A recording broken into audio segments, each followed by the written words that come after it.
if you guys are doing something together today or not, but Enrica's going to come and play something. And then we'll have a break and then chat to Ian, please. Yeah.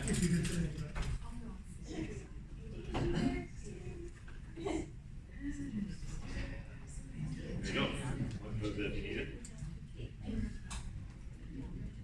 Hi, everybody. For those that don't know, I have a new name. Dave sitting there, who sits across from me when we do century-less art, he talks to me, and of course I start talking over him. I'm known to be famous for it. He said to me the other day, "I'm talking." And I said, "Well, I'm listening and talking too." And he says, "I'm going to call you Interrupting Duck." Quack, quack, quack. So that's my new name, Interrupting Duck, and I like it. I actually do. So I said to Ken, I know I heard it. I said to Ken, just call me Heidi.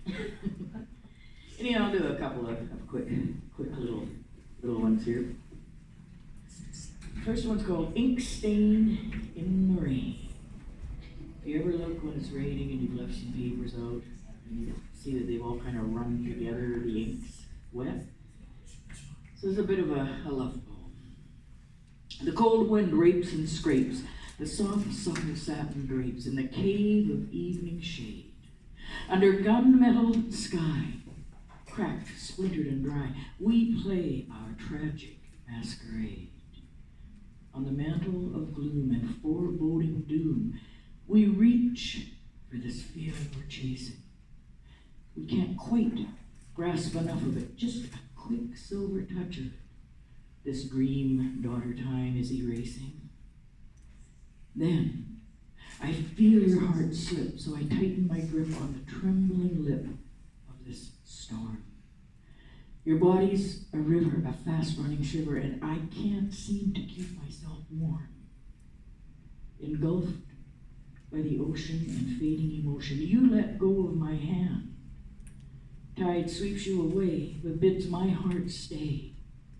Nothing is as we planned.